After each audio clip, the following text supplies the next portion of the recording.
नमस्कार दोस्तों। आज हम बात करेंगे उस बड़े आर्थिक फैसले की जिसका सीधा असर आपकी जेब, आपके घर के बजट और देश की अर्थव्यवस्था पर पड़ने वाला है। बात हो रही पेट्रोल और डीजल की कीमतों की और उस फैसले की जो भारत सरकार ने लिया है जब पूरी दुनिया में युद्ध जैसे हालात बने हुए हैं। सबसे पहले पूरी तस्वीर समझते हैं। जब ईरान, इजराइल और अमेरिका के बीच तनाव शुरू भी नहीं हुआ था तब अंतर्राष्ट्रीय बाजार में कच्चे तेल यानी क्रूड ऑयल की कीमत करीब $77 प्रति बैरल चल रही थी। यानी स्थिति सामान्य थी, बाजार संतुलित था और कीमतें भी नियंत्रण में थी। लेकिन जैसे ही मिडिल ईस्ट में तनाव बढ़ा, युद्ध जैसे हालात बने और वैश्विक अनिश्चितता बढ़ी, वैसे ही तेल के बाजार में भारी उछाल देखने को मिला। $77 प्रति बैरल से कीमत सीधे $112 प्रति बैरल तक पहुंच गई। यानी कुछ ही समय में लगभग $35 की तेज बढ़ोतरी।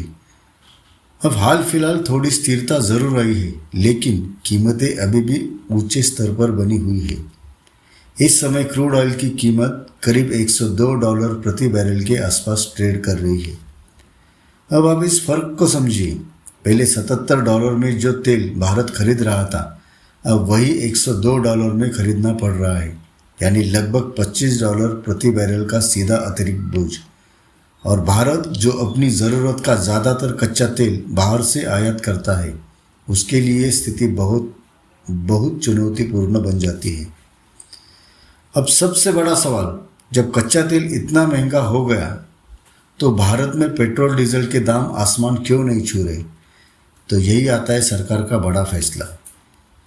तो भारत सरकार ने पेट्रोल पर एक्साइज ड्यूटी 13 रुपये से घटाकर 3 रुपये कर दी है और डीजल पर एक्साइज ड्यूटी 10 रुपये से घटाकर 0 रुपये कर दी है।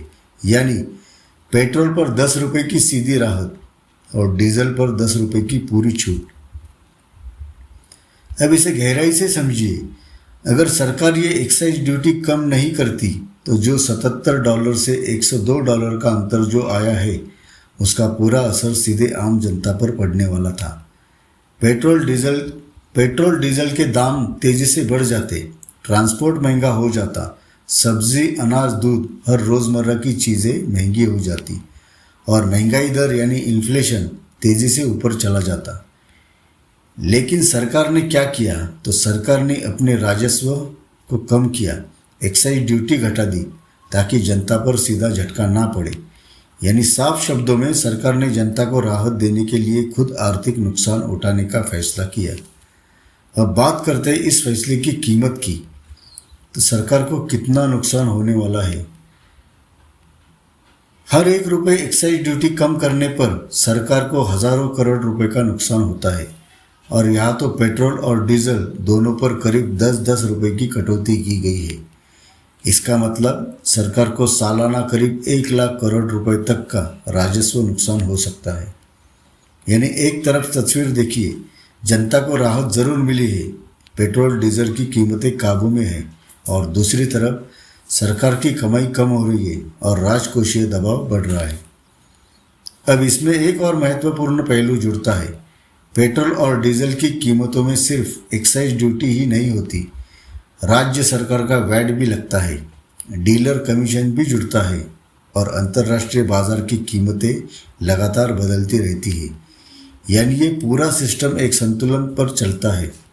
अगर केंद्र सरकार एक्साइज कम करती है लेकिन राज्य वैट नहीं घटाते तो पूरी राहत जनता तक नहीं पहुंच पाती। अब आगे क्या हो सकता है? तो सबसे बड़ा खतरा अभी भी बना हुआ है। अगर मिडिल ईस्ट में तनाव और बढ़ता है, अगर कच्चे तेल की कीमतें फिर से $110 या $120 तक जाती है, तो सरकार के लिए कीमतों को स्थिर रखना और भी मुश्किल हो जाएगा।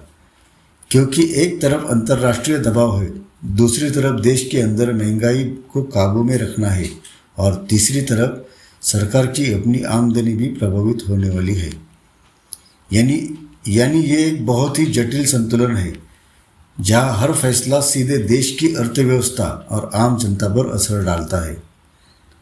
तो कुल मिलाकर दोस्तों, कच्चा तेल महंगा ज़रूर हुआ है, अंतर्राष्ट्रीय बाजार में अस्थिरता बनी हुई है, लेकिन भारत में पेट्रोल डीजल की कीमतें उतनी नहीं बढ़ी। क्योंकि सरकार ने एक्साइज ड्यूटी कम कर दी है जनता को राहत देने के लिए और खुद राजस्व में नुकसान उठाया है। धन्यवाद दोस्तों। जय हिंद।